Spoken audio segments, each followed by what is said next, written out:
Good day, and welcome to the Beam Global second quarter 2026 operating results conference call.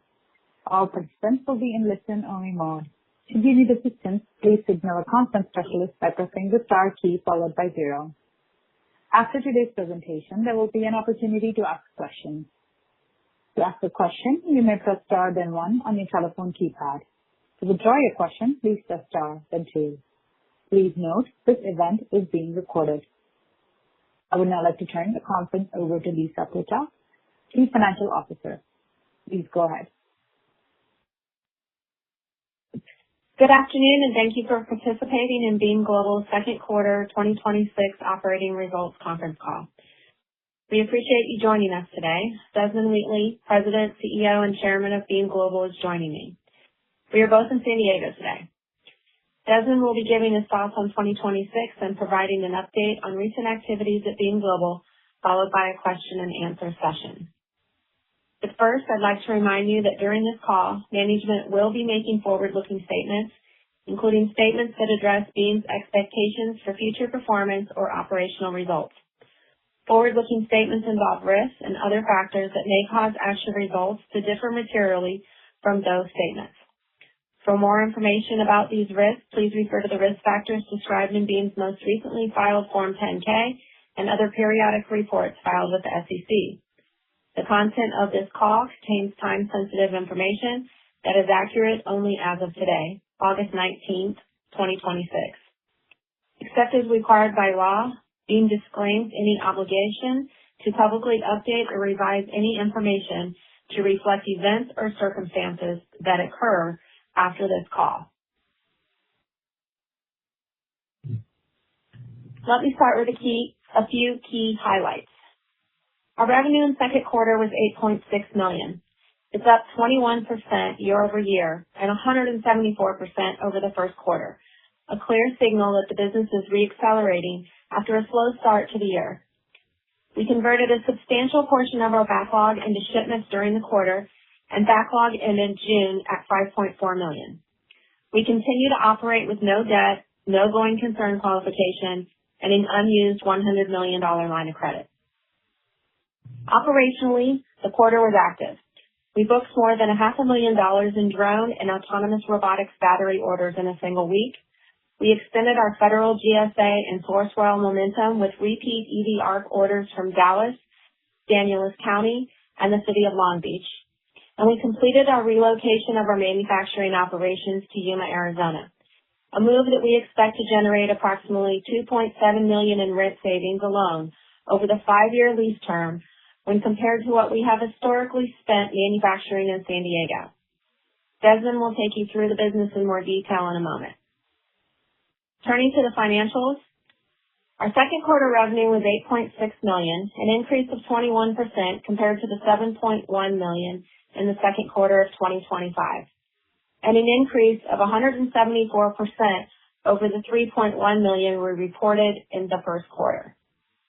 On gross profit, we reported $1.5 million, or a gross margin of 17.8%, compared to $1.4 million, or 20.3%, in the second quarter of 25. Both periods included a $700,000 of non-cash depreciation and intangible amortization in cost of revenues.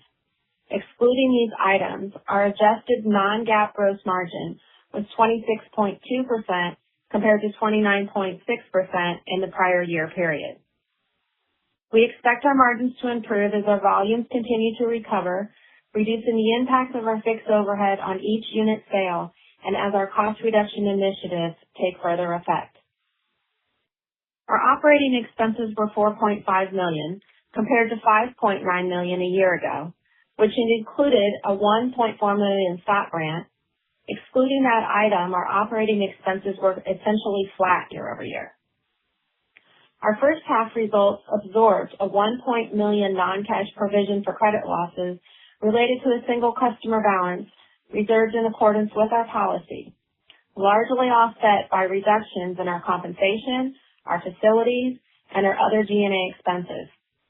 We maintain a positive relationship with that customer and continue to work towards collecting the balance. Our net loss was $3.1 million, or 14 cents per share, compared to $4.3 million or 28 cents per share a year earlier. The quarter's net loss included a $1.1 million of non-cash charges. Excluding these items, our non-GAAP net loss was $2 million compared to $1.8 million in the prior year quarter. For the 6 months, net loss was $9.9 million or 47 cents per share compared to $19.8 million or $1.30 per share, which included last year's $10.8 million goodwill impairment.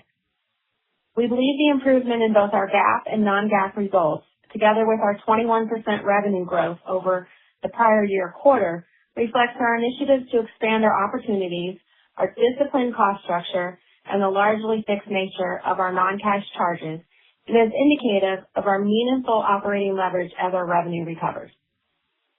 We remain debt-free with an unused $100 million line of credit, and we believe we are well positioned to fund operations and support our growth initiatives. In closing, the second quarter marked a clear re-acceleration in our business. Our revenue grew sharply, our net loss narrowed, our diversification continued to gain traction, and our cost structure remained disciplined. We believe the actions we are taking are positioning Beam Global for more stable and scalable growth as market conditions continue to evolve in our favor. I will now turn the call over to Desmond to provide a business update.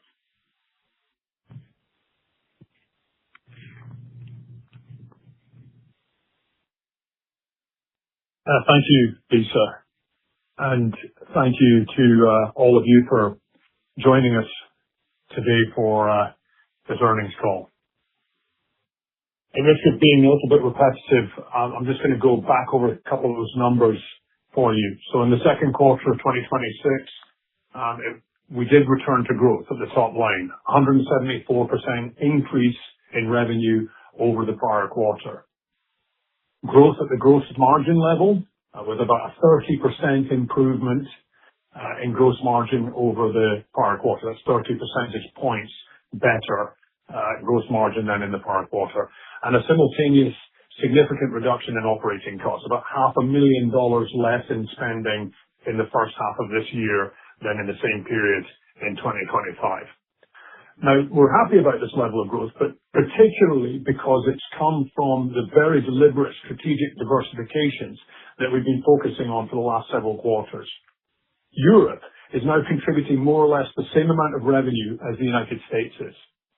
When we first created Beam Europe, I commented at the time that I thought that the contribution from that, the largest market in the world for our products, would at some point outstrip revenue contributions from the United States. Not at the expense of growth in the United States, accretively. Well, Europe is now producing as much revenue as the United States is. I suppose time will tell who will win the race, but of course we will continue pushing for growth in both markets and also in the Middle East, where we believe we will see significant activity as soon as things settle down in the Gulf. At any rate, Europe continues to generate significant revenues for us, but even more importantly, very large opportunities. And no matter which market comes out on top, Beam Global wins the race. I'll come back to European opportunities in a few minutes. Our battery business is also making significant contributions with some of the most exciting technology and solutions that we've ever had. We generated revenues from our diverse set of new products during the quarter and also continue to bring in recurring revenue through innovative business models that we've uniquely developed. We've continued to grow our intellectual property portfolio with 2 new patents being issued to us during the period, one in Europe for battery solutions and one in the United States for our innovative, robust and reliable energy generation technology. These new patents expand the moat around Beam Global and cement our competitive advantage in the most active markets and technologies of the day. The batteries that we're producing for drones, robotics, AI, data centers, and weapon systems are state-of-the-art, and we continue to make extensive breakthroughs in that area of the business while protecting the intellectual property that we're developing with these patents. While I'm on intellectual property, we just recently announced that a breakthrough battery technology which we developed for AI data centers was accepted for a presentation at IECON 2026 in Qatar from amongst 1,800 submissions. This new technology will allow us to provide large amounts of power very rapidly for certain vital data center applications. Interestingly, this is technology that we developed for defense systems that have similar requirements in terms of rapid discharge capabilities. Batteries generally don't like doing that kind of stuff. It's a real testament to the prowess of our battery scientists and engineers that they've come up with a safe, efficient, and effective way of doing this.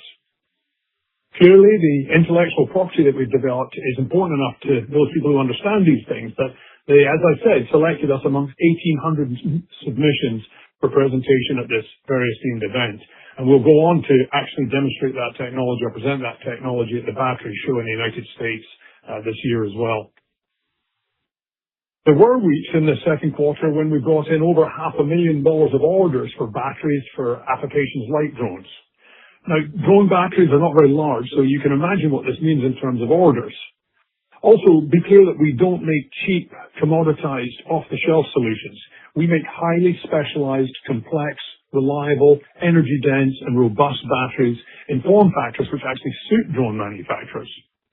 While other companies try to get those manufacturers to build their drones around large squares and rectangles, we're uniquely able to create batteries in form factors which allow the manufacturers to create specialized airframes without the burden of having to design around a cheap battery solution. Beyond that, because our batteries are more energy dense, the cost per stored energy is lower. Because of our robust and safe technologies around preventing thermal runaway and just generally managing battery cells better than the cheap options do, we're able to provide a highly engineered and complex solution. In the long run, that costs drone manufacturers less. But most importantly, it allows them to execute on their missions with a bespoke solution rather than trying to make something off the shelf work. The additional layers of safety that our batteries deliver to these companies are also a very important factor in their decision-making process. You don't have to think very hard to consider how damaging it is for a drone operator to have one of their systems fail because a battery has caught fire or failed to deliver energy to the motors. That's an expensive error, not just in terms of replacing the drone itself, but also in reputational costs and potential risk on the ground. Our battery solutions are complex and highly safe, and so we significantly reduce the risk for the manufacturers and the operators. Our BeamFlight drone recharging platform, which is patented, does for drones what EV-ARC does for electric vehicles. We're able to deploy charging for drones in locations without construction and without any connection to the electrical grid. This means that drones can fly their missions and recharge without returning to an operator. Well, clearly that's a very significant advantage in a contested environment where an enemy might follow a drone back to an operator while it needs to be recharged. With BeamFlight, the drone can recharge without ever returning to the operator, thus denying the enemy the opportunity to locate that operator. We also believe that BeamFlight will be very important in terms of the scaling of drone operations around industries like package delivery, where drones with limited range can touch down and refuel en route, thus extending their range and capabilities significantly. It should be apparent that we are increasingly becoming a vital and vertically integrated platform for the drone industry through our ability to provide pieces of the puzzle which are absolutely vital to their success. High quality, energy dense and safe batteries and innovative, robust and scalable means to recharge drones so that they can be more effective on their missions.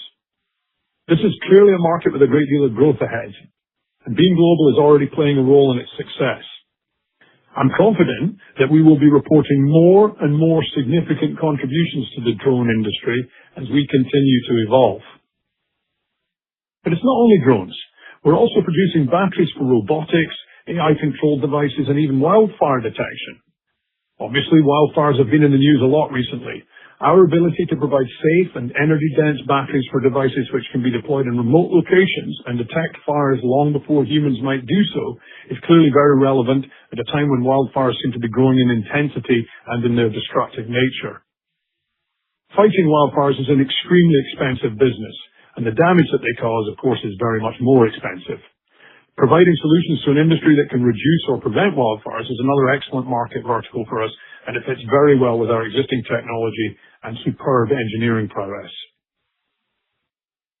Similarly, our ability to generate electricity and deliver it to our customers in a manner which is more reliable and robust than that which you get from the utility grid is another highly current topic and one for which we're continuing to receive new patents and recognition. We've long been recognized for our almost unique ability to create products which deliver rapidly deployed and highly scalable energy generation and storage infrastructure for the electrification of transportation. But the days of our being a single product, single country, single customer company are long over. We're now a vertically integrated platform, and a platform for solutions serving the most exciting and vibrant technologies and industries of today. Being Global is focused on energy, mobility, and intelligence, and we're producing patented products for those verticals and selling them to excellent customers globally. We've often been branded, as I said, as an electric vehicle charging company, but if you look at what we actually provide to the electrification of transportation, what you'll see is that we don't provide charging services or even the appliances which charge the vehicles. What we provide are rapidly deployed, highly scalable, highly robust, and very dependable sources of electrical energy for the electrification of transportation. We just do it in really innovative and patent-protected manners, without construction, without electrical work, and without the requirement to extend the utility grid. And, of course, without vulnerability to blackouts and brownouts.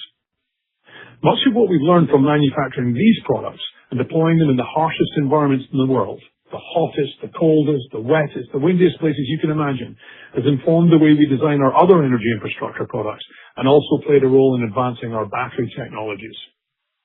Our off-grid products are adding capacity at a time when data centers, AI, the electrification of industry, the electrification of transportation are making demands on the existing utility grid for which it was never intended.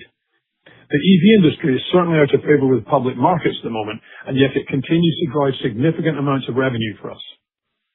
That lack of market favor is primarily in the United States. In Europe and in the Middle East, we're seeing tremendous appetite for products like ours. But even here in the United States, we've seen encouraging new developments in the second quarter. Our GSA, or General Services Administration contract, which is the contract that we have with the U.S. federal government, which was recently renewed, by the way, and our Sourcewell procurement channel make it easy for customers like the City of Dallas, Stanislaus County, the City of Long Beach, and many others to make multiple EV ARC acquisitions from us. In Massachusetts, we work with a new community electric vehicle sharing company to provide charging infrastructure to them, most interestingly, with no unit cost for the energy. Now, if you think about that, if you're running a car sharing company and you don't have a unit cost for the energy, that tremendously reduces your operating costs and makes it much more likely that you'll be successful in that endeavor. Being Global is uniquely able to provide rapidly deployed and highly scalable infrastructure without the need for construction or electrical work and without ever producing a utility bill. Now, that capability becomes very much more exciting when you include our patented and unique off-grid autonomous wireless charging solution, which is absolutely ideal for autonomous vehicles. Our ability to provide highly scalable infrastructure which allows those autonomous vehicles to recharge without any human intervention and without any unit cost for the energy is, I believe, a fundamentally important shift for that burgeoning industry. I don't think anybody doubts anymore that autonomous vehicles are here to stay and that there will be a very significant growth in their use in the future. We're seeing companies like Waymo and others deploying in cities even as complex as London. They're going to need an awful lot of infrastructure to support that and an awful lot of electricity. We can provide the infrastructure in innovative ways which are much less disruptive and expensive, and we can provide them with the electricity at no cost, no unit cost that is, and no impact to the grid or requirement for capacity increases.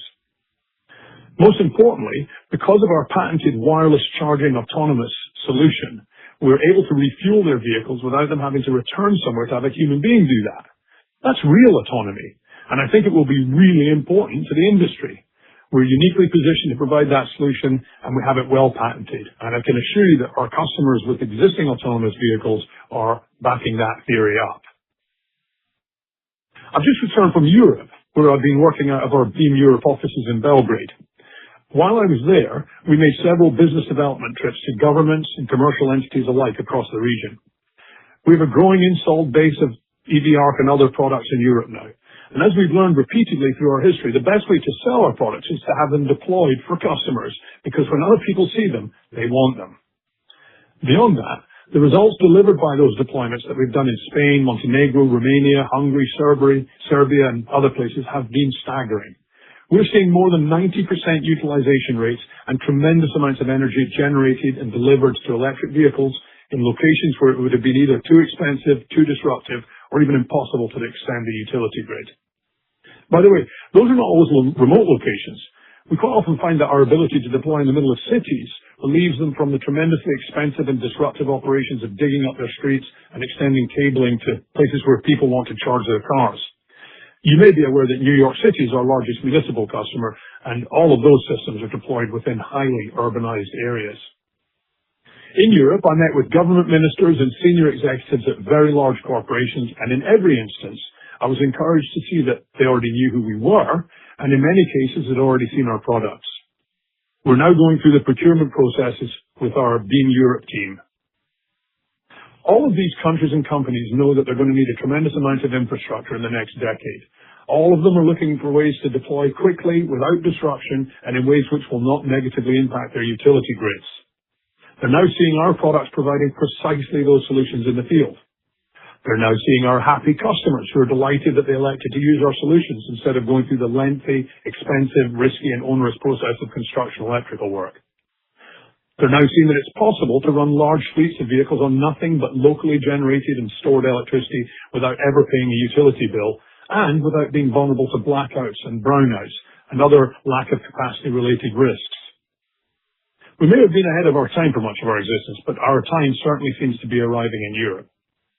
Again, this is not about providing EV chargers or EV charging services. We leave that to others. This is about providing highly robust and innovative electrical generation and electrical storage infrastructure in locations which are vital to the operations of these types of organizations.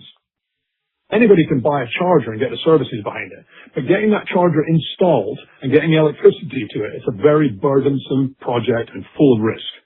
Our products solve for that risk and also provide sources of emergency power, which are increasingly recognized as vital by the types of organizations we target. Our products also provide extra capacity to overburden grids, and I can't find anybody in government or industry who doesn't recognize that that's a serious risk and one that we are solving. These solutions again derive from the suite of patented technologies that we've developed and evolved into a platform which addresses energy, mobility, and intelligence. And it's not just innovative technology that we're providing for the electrification of transportation. We've also introduced business models which have upended the normal thinking and been extremely popular with our customers and their guests. Part of the reason that we're so well known in the Balkans is because of our highly visible deployment at Belgrade International Airport. That's a deployment which is a sponsorship funded, creating a profitable recurring revenue stream for us and providing electric vehicle charging at the airport without construction or disruption or a utility bill. It's making electric vehicle charging actually free to the visitors of their premium parking. And the best part about this model is that Globus Insurance, that's the company who's sponsoring it, is extremely happy with the results. Like any insurance company, they're good at data analysis and crunching numbers. The positive reactions that they're seeing, the cost per impression, and all-round positive impacts of this deployment have made them continually happy and increasingly happy with their investment and inclined to renew their agreements with us. We also announced in the second quarter the expansion of our recurring revenue sponsorship model through further deployments in the region. I've long believed that this can be an extremely successful model for us.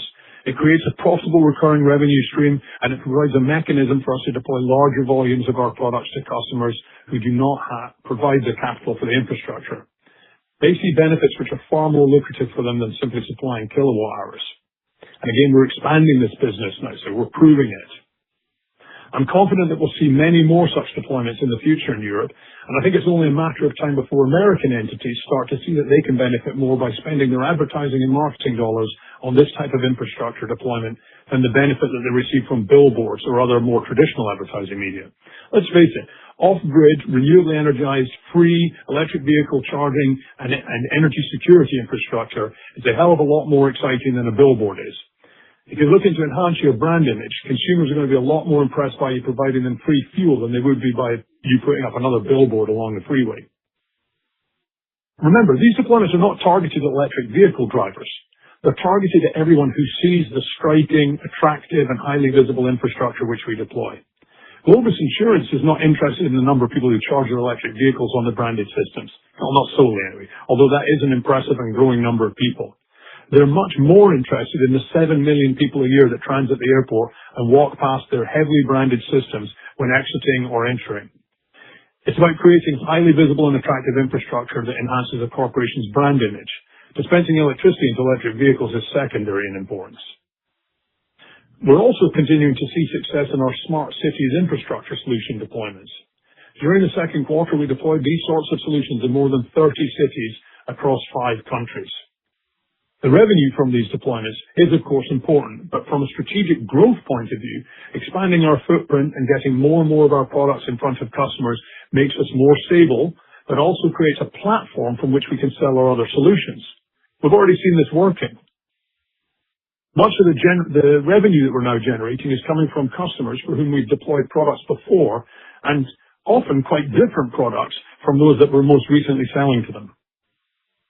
Our strategy of creating a vertically integrated platform, producing unique and intellectual property protected products for energy, mobility, and intelligence is paying off. While our products are diverse, they're all related in that they all have aspects of these 3 pillars. Most of the customers that we have for one or more of our products can be equally interested in the rest of our portfolio, or at least be very clear on who in their organization would be. Vertical integration is helping us control costs and create further barriers to entry for the competition. For example, I'm not aware of anybody in our industry who creates their own batteries. I'm not aware of anybody in the drone industry that makes batteries and charging infrastructure products which are able to generate and store their own energy and be deployed anywhere. I'm not aware of anybody in the smart cities infrastructure industry who has so much experience around the electrification of mobility as we do. And the electrification of mobility is going to be a massive and central pillar in the deployment of future smart cities. I'm not aware of anybody in any of the industries that we serve who's able to deploy rapidly scale autonomous wireless infrastructure for the autonomous vehicles that are coming, and in fact already here.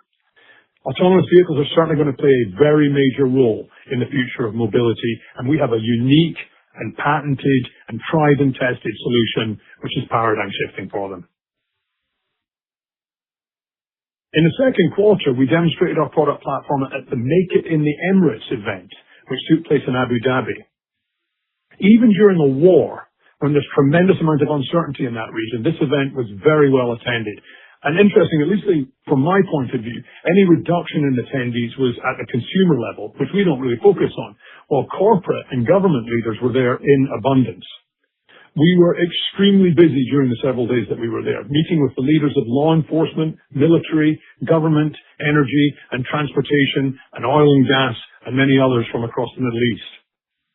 The unique attributes of our products were not lost on this audience, and our Beam Middle East team is now following up with senior decision makers in a region that has an abundance of sunshine, an abundance of cash, and a powerful ambition to be technology leaders, particularly in the fields of mobility and smart cities infrastructure.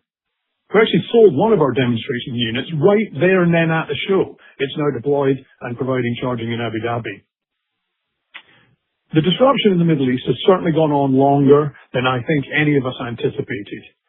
Nobody can pretend that business and investments are advancing at the same pace as they were before the war.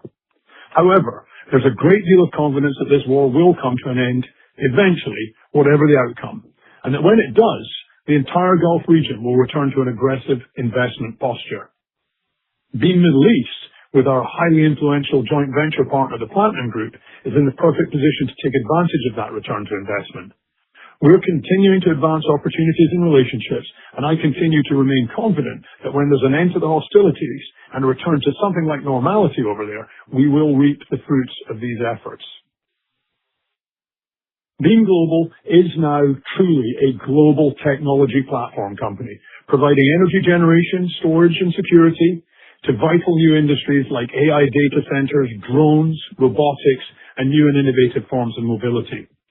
We're being increasingly recognized for the value of our intellectual property and our ability to provide technology solutions that are vital and add a great deal of value to our customers. Our centers of excellence in the Western United States, the Midwest, Europe, and the Middle East place us firmly where the action is, with a product platform which could not be more relevant for the fastest growing industries and markets of today. We're doing all of this while retaining our tremendous discipline with cash and equity. We still have a far lower number of shares outstanding than any of our near peers, 5 to 10 times less than most of the companies that we're often bundled with. Incorrectly, I must add. We still have no debt and a $100 million line of credit, which remains untapped and is dry powder for us in the event that we receive the very large orders which we anticipate and which we continue to work on. I mentioned at the top of the call that we've also significantly reduced our operating costs, about $500,000 in operating cost reduction in the first half from the same period prior year.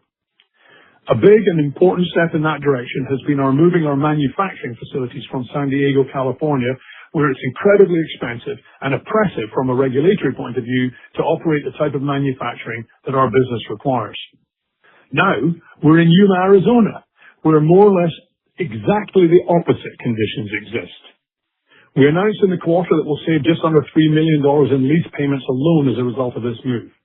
Beyond that, labor savings, compliance savings, tax savings, and savings on just about every aspect of our business will be realized as a result of this move.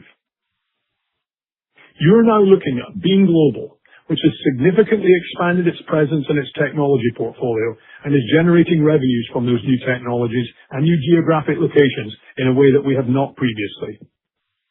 You're looking at Beam Global, which grew revenues 174% quarter over quarter.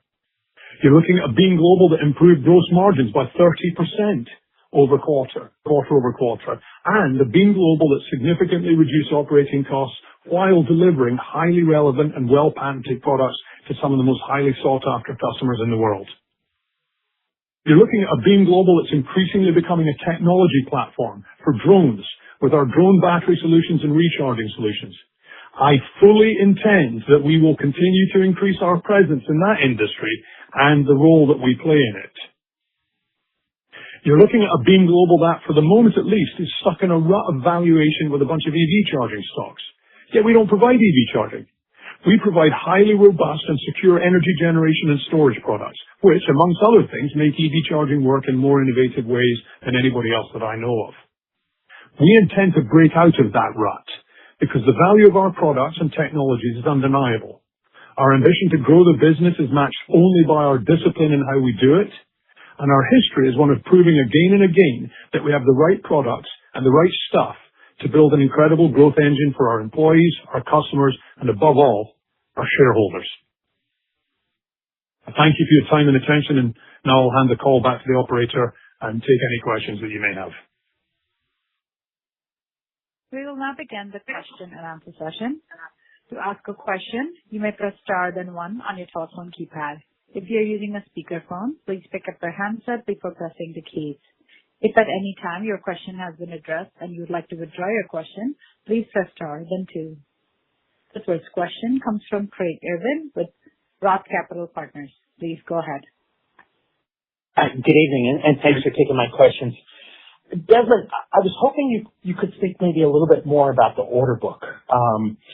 You have seen some good progress there, particularly around Europe, the Middle East, and your drone-related products in North America. Can you maybe just unpack for us the areas of highest growth in the order book this last quarter? And are you seeing the trends that have played out in your revenue as far as the strong quarter that you just booked? Are you seeing those same trends continue in the backlog and in the overall revenue generation in the current quarter? Yeah. So we've seen an increase in orders across the board, but I must say the battery and energy storage business is certainly standing out, at least from a percentage point of view, albeit coming from a lower base in the first place. But you're right that particularly the stuff that we're doing for some of these defense applications, drones, those sorts of things are they're playing an increasingly important role for us, and we are playing an increasingly important role for them. And as I said a couple of times during my comments, I think you should anticipate that you're going to see us getting a lot more involved in those industries, because it just turns out that the platform that we have created over the last several years has just positioned us very well, and the timing is very good for us now to take advantage of everything that we've learned creating these energy storage solutions, deploying them in very harsh environments, creating these form factors which are unusual and difficult to reproduce for most people in the industry. I think you might remember, I think it was a quarter ago or something, that we announced that we were developing batteries for a company called Ray Systems that makes an underwater drone where real estate and silence and heat and everything terribly important. And they just don't know of anybody else who can do what we could do. And that is also true of some of the very high energy density, high energy release battery solutions that we're doing for weapon systems, and now advancing into the data center market. So order book is telling us that we're shooting at the right targets. Our order book is also telling us that the investments that we made in international expansion were absolutely the right thing to do. I got a lot of flack when I raised money to make the acquisitions to get us into Europe. Good God, with hindsight now, that was absolutely the perfect thing to do.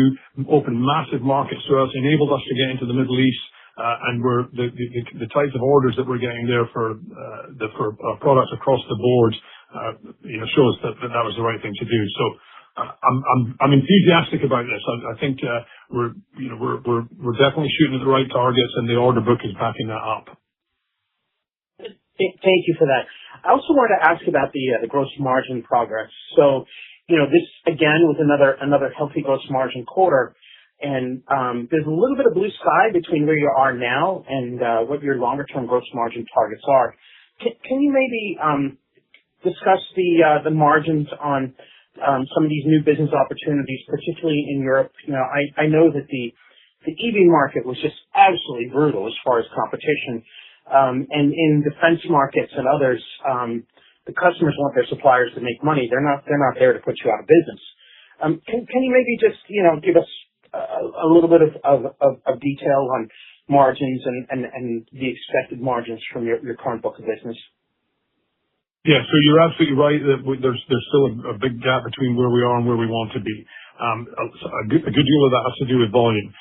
For instance, the major element of the pickup that we saw between the first quarter and the second quarter was simply producing a lot more product and getting it out the door and overcoming our fixed overhead allocations.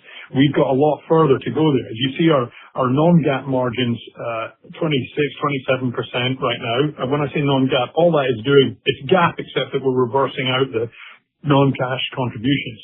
But the unit economics are way better than that. And so that tells us that we've got a lot of ground to gain in gross margins without changing anything else except increasing volume. And obviously we're working very hard towards that. But there's still a lot of opportunity for cost reduction, even beyond just increased volume. And the good news is, particularly around things that we're doing around batteries and in the drone industry and other areas like that, because we do difficult stuff that other people can't do, or at least the majority cannot or are not doing. I've always been a fan of margining expertise, and that's where we are. We don't make commodity products. We make products which are difficult for other people to make, and then we make them well and make them in a really robust manner. So I have often said that I think this is a 50% gross margin business. We're halfway there when you back out the non-cash items. And we're way more than halfway there when you look at unit economics. Unit economics on some of our more expensive products are as much as 40% gross margin now. That's an important metric because once you get enough volume to overcome the fixed overhead allocations, that 40% gross margin becomes what we end up reporting. So we're on track. Am I happy? No. Will I ever? You've known me a lot of years, Craig. You've never known me be happy with anything.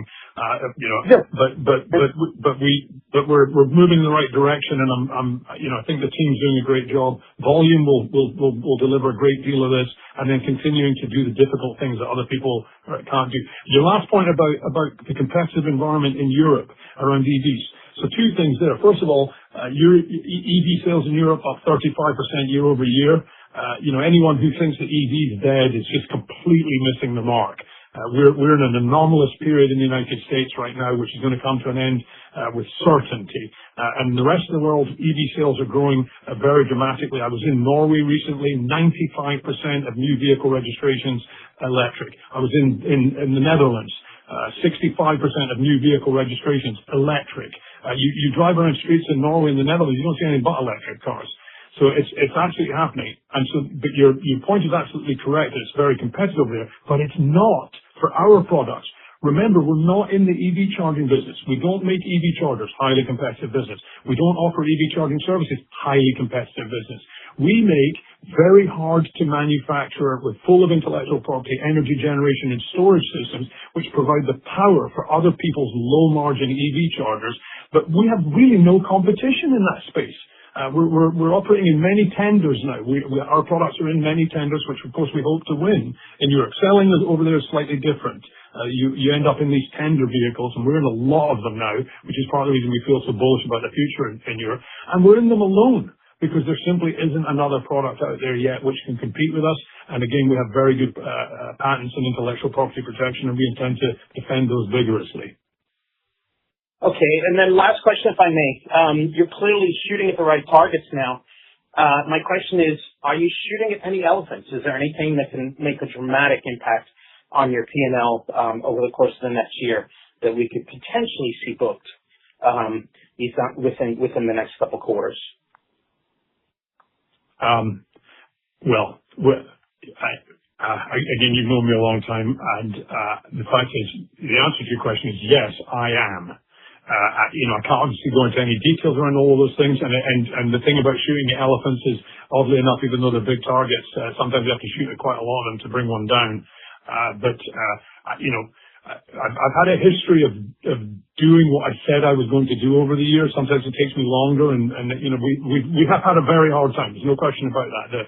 The reduction in acquisition from government entities of our products after we basically wound up a federal selling machine has been very tough on us. But boy, are we coming out of the fire quickly. But honestly, Craig, the honest best answer I can give you is there is never a time when I am not trying to bring down something which is going to be fundamentally shiftful for this company.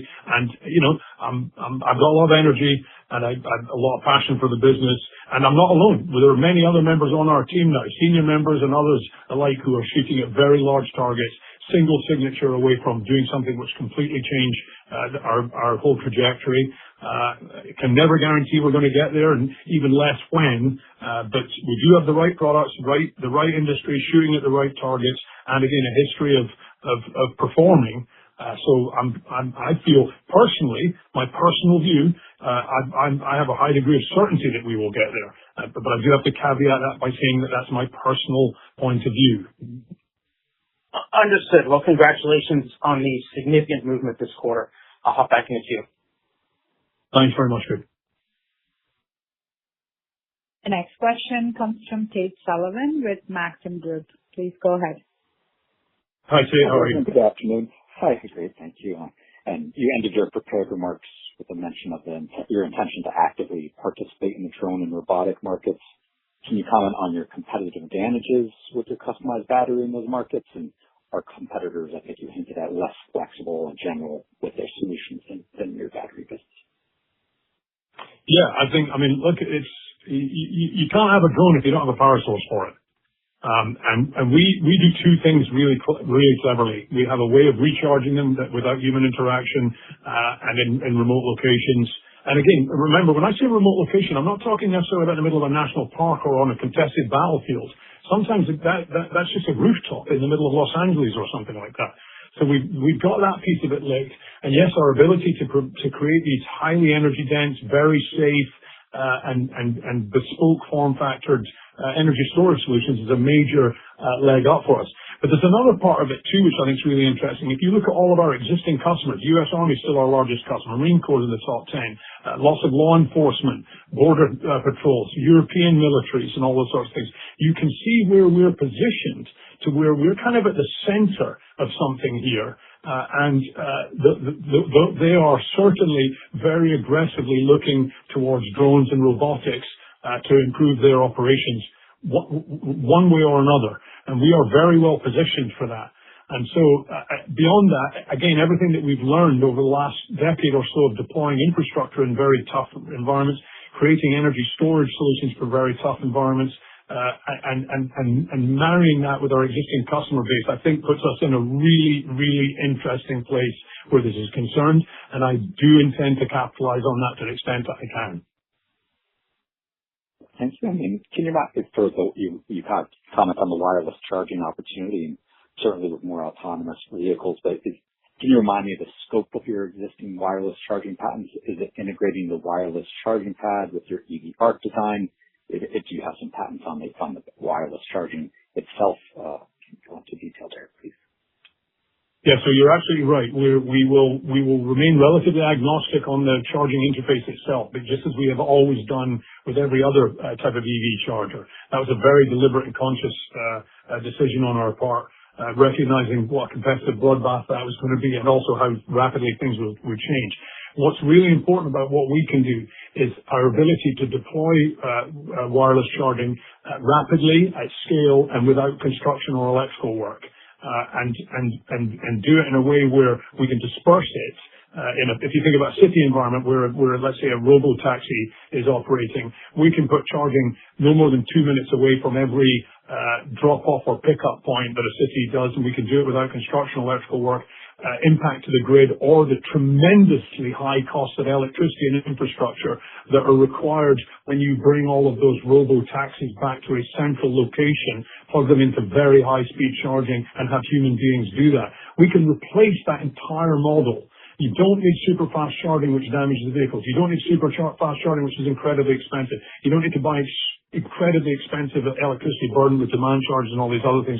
In fact, you can operate your fleet on 0 unit cost for energy without construction, without electrical work, without human beings. And the wireless charging solution that we have, we talk a lot about robo-taxis because that's what gets the press. But it's also incredibly interesting for drayage, logistics, material rehandling, for drones, for robotics, and for all sorts of other equipment as well. And our ability to deploy in the very robust and dynamic way that we can is the major differentiator for us. And again, I am not aware of anybody in the world today who can match us, and we have good intellectual property protection over those patents. And last for me, since you did the San Diego transition, the lease transition at the end of the quarter, should we forecast any sort of costs in this current quarter related to moving the manufacturing to Arizona? Do you have mostly hourly workers in San Diego? Any equipment moving costs or those kind of costs? Yeah, so obviously there were some costs related to the move, but we did it like Beam does everything. We didn't spend a dollar or a dime or a penny where we didn't need to. We self-performed a great deal of it because actually nobody's better qualified than our own people to move our machines and equipment and that sort of stuff around. So there'll be some cost related to that. But the real savings kick in basically moving forward from here. Tremendous reductions, as I said, in rent, tremendous labor, compliance, and all the other costs. It literally $1 goes twice as far in Yuma, Arizona as it does in San Diego for just about everything that we do. And as far as our team's concerned, what's been fantastic about that is that everyone who we wanted has moved. They're thrilled to go with us. So we're not going to have to go over there and start from scratch. We'll be taking the same equipment, the same tooling, same everything, and even the same key people will be moving over there. And then as we do expand our labor force in Yuma, which of course we expect to, the typical labor rates that we'll be paying are about 3/4, just the hourly and the salaries, about 3/4 face value of what we pay in San Diego with. And then when you burden them with all the other costs that come along with that, much less expensive again for us. Which, by the way, yes, just to round out on that thought, obviously you can imagine that from our point of view, at a time when we're really aggressively getting back into growth and producing a lot more products, this idea of moving to a place where we just every day have much lower operating costs and at the same time expanding revenue and margins, it's very important for us, and I'm really enthusiastic about it. Thank you. Thank you, Jake. Just, by the way, before I take the next question, I just want to say for everybody to listen to the call, remember San Diego is only one of our facilities. The manufacturing now moved to Yuma. We also have a factory facility in Chicago where we make our batteries, and we have 2 factories in Belgrade. In fact, one in Belgrade and one in Kraljevo and Serbia, very much larger. We own all the land and buildings there. We have no lease liability there. What we have is an asset which, while it depreciates on the balance sheet, is in fact getting more valuable every day to the company. And as we expand further into these markets, the drones, robotics, and things like that, I want everybody to understand we have tremendous manufacturing capacity here with human beings who have the training, electromechanical, structural, and everything else like that, that can easily be transferred to these industries too. So that's another reason that we're so bullish about the fact that we've created this platform of technology now that we are now using to address these exciting areas, is because our people have the capabilities and even in many instances the equipment and tooling to actually perform tasks in these new verticals that we previously have not been addressing. Sorry, I just wanted to make sure that we're clear on that. I'll go back to the next question, please. The next question comes from Ryan Pfingst with B. Riley Securities. Please go ahead. Hi, Ryan. Hi, team. This is Saundar on behalf of Ryan. Thanks for taking my question. Yeah. I'll start on the batteries. So you mentioned that more than 500,000 in drone and robotics orders in a single week. Can you give us a sense of where that business is today in terms of revenue, and what does the pipeline look like from here? And on the data center opportunity, is that a 2027 event, or we are further out than that? Yeah, so we don't segment the business under, so I can't break out revenues per segment. We speak in loose terms about geographic revenue breakouts, but I have to be really careful on this because it's an accounting rule that we're careful on. So I can't give you the actual contributions from any of these groups, but I can tell you it's growing, and it's growing in the way that I want it to too, with very, very high quality sales and very high quality customers. As to your question about the data center opportunity, I don't know. Obviously, every day we're reading and seeing about the power crunch problems. Most of the time, people talk about utility scale batteries for data centers, but what's being missed, and this is what our team has so cleverly, I think, identified, and again, we've got industry backing it up. It's not our opinion. Is the fact that actually the energy requirements are not just about producing utility scale energy for these things, but it's also about producing very large bursts of energy, sometimes for very short periods of time. And this is particularly true where AI is concerned rather than just normal data centers, because of the way those AI data centers operate. They get these tremendous requirements for very large surges in power for very short periods of time. And as I said in my remarks, batteries don't like doing that. You have to really do a lot of good science and engineering to create battery solutions that are able to provide for that. And just serendipitously, we spent a lot of time developing that type of prowess for weapon systems, which require the same type of capabilities. And so the answer to your question is I don't know, but I'm pretty clear that it's going to be a very large opportunity for us, I believe. And we're, again, like a lot of other things we do, uniquely positioned to take advantage of it. Thank you. Thank you for that color. And then on the recurring revenue EV ARC deployment in Europe, the sponsorship funded rental in Serbia and Spain. So how big can that model get, and does it change the margin profile? Yes, it does. We expect it to be highly profitable because it's a recurring revenue model that doesn't involve us actually selling the units. They remain on our balance sheet, and we're not pricing this based on electricity or anything else as mundane as that. What we're doing is we're competing with other forms of outdoor media, and it turns out that we're a very attractive solution for that. And so we expect that. I'll get in trouble for this comment because people have been hearing me talking about the sponsorship model for years, and I've always been bullish about it. The difference between now and then is we're actually doing it now. We're pulling it off now, and we're seeing it scaling up. And so honestly, I don't know what the potential for it is, but I think it could be very large. The world is going to need an awful lot of charging infrastructure deployed. They're going to need rapidly deployed charging infrastructure that's off-grid. We have a unique solution for that. And then our ability to find ways of paying for that, which don't involve capital expenditure and don't involve people paying per kilowatt hour, which is a model which I've got to say I can't figure out how to make that work in my own head. This is a much better way of doing this. As I've often said before, charging from our point of view for charging cars is like charging for ketchup in a steak restaurant. I think we've uncovered the steak. We're going to give the ketchup away for free, and I believe that there's a very large opportunity, and it's an important recurring revenue, high margin opportunity for us as well. And of course, that's that no business wants to turn their back on that. Yeah, understood. And just last one on the Middle East front, are you seeing any progress in terms of new orders or any conversation progressing? Yes, without a doubt. But I don't want to create any wrong impressions here. The simple fact of the matter is people are feeling, at least in my experience, people are feeling pretty uncertain there at the moment. It's not surprising. The situation's changing daily.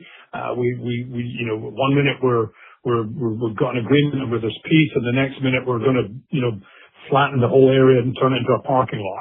None of us know what's going to happen tomorrow in that region. However, the things I said about it, sunshine rich, cash rich, and incredibly aggressive about moving to about new mobility models. I mean, a lot of the things that we're talking about here in the U.S., autonomous vehicles, eVTOL taxis, those sorts of things, they're already actually using them in Abu Dhabi, where our headquarters are. It's a real shame. The timing's been appalling for us. I could never have imagined that this was going to happen when we started Beam Middle East in the third quarter of last year. Shame on me, I suppose. I don't know. But I'm confident that it's a region that's not going to go away. This will come to an end. I don't think it's in anybody's interest to prolong it. Well, certainly not in ours, meaning the US's. And so I think it does come to an end. And when it does, as I said in my comments, we're going to be very well positioned to take advantage of that. Remember, this is a region that has publicly disclosed that they intend to spend $1 trillion on sustainable infrastructure, much of it focused on mobility in the next decade. And we have solutions which are absolutely ideally suited for the marketplace and a very, very good setup there with our relationship with the Platinum Group. When we were at Make It in the Emirates, I couldn't believe the quality of the meetings that we had. Not some ranking officer in the police department, the police chief, not some lower officer in the military, but general level people, not some lower office government minister, but top ministers coming to us. And why? Because they were being brought to us by our partners at the Platinum Group, who are incredibly influential there. That was always their role. What their role was designed to be in the joint venture. We're operationally and product-wise and everything, we control the organization completely. Their role is always to help us, smooth over rough edges and bring us these types of opportunities and introductions. And I have to tell you, they earned their money. I'm very happy to be partnered with them, and it worked very well for us. We just need this bloody war to come to an end, and then we can get back to work over there. Thank you, Desmond, for those clear answers, and congratulations on the quarter. I'll pass it over. Thank you very much. We're coming to the end of our time, but I'm prepared to take. I'll take another. I guess one more question here. The next question comes from Brandon Wickman with Individual Investor. Hello, Brandon. Well, hey, thank you very much, Desmond. Appreciate everything you shared about the quarter. Just one question I have here. I'll try to wrap it up quick. But just looking at your manufacturing around the world, you manufacture here in the U.S., over in Europe. Segment it if you could, but if you can't, I'd understand. I'm just curious, with all the facilities you have, what is the maximum amount of revenue roughly do you think you could produce worldwide? And if you could break it down by continent. I'm hesitant to throw that number out there because I'm going to get flack for it, but it's very significant. We have never come close to maxing out our facility in San Diego. We were capable of producing revenues in the hundreds, not the tens of millions of dollars across globally. And we've never come close to maxing out our capabilities, even in that facility. Our Yuma facility will be as capable, if not more so. And the great thing about the Yuma facility is that we intend to insource a good deal of stuff that we have been outsourcing in San Diego. A great example of that, coatings, sandblasting, and painting. Expensive, disruptive, and something that we've been outsourcing in San Diego, we will in the future be insourcing that in Yuma, and that will further improve our gross margins and reduce our risk and friction in terms of running a business. Now that's the San Diego Yuma facility. We have another 30,000 square feet in Chicago where we're for batteries and for other types of devices, which, as I mentioned, our people have the skill sets to start getting involved in manufacturing some other very interesting things, which I intend to pursue. But in Serbia, we're 5 times again bigger than that. Under roof, 250,000 square foot under roof in Serbia, and then another 6 acres upon which we can expand. And remember, we own the land, we own the buildings, we own everything over there. So we don't need anybody's permission to do anything, and we have an incredibly friendly government there. So in terms of our expansion. So it's certainly not hyperbole to say that we can get to $1 billion in revenue with our existing facilities. But again, I want to be a little careful with that because people sneer when I say things like that in the way that people always sneer when you talk about, positive things and big plans. But we've got loads of room for expansion, and not just with our existing products, with other interesting things that we intend to do as well. And the best part about that is with very little capital required to do it. And that's hurt us because we've had a cost center historically, which has been higher than we've needed for the revenue levels that we're at, but it will pay us dividends when we do get into these much higher level revenues, and we don't need to expend a great deal of capital to execute on the growth. Awesome. All right. Thank you very much. That's my only question. Great quarter. Thanks. Thank you, Brandon. Thank you. This concludes the question and answer session. I would like to turn the conference back over to Desmond Wheatley for any closing remarks. Please go ahead. Okay. Thanks everybody for excellent questions. Thanks for your attention and the time on this call right now. And as always, thanks for caring and supporting this company. We're definitely shooting at the right targets. We're aggressively going into some very interesting spaces. Stay tuned. We're going to have more to talk to you about. Thank you. The conference is now concluded. Thank you for attending today's presentation. You may now disconnect.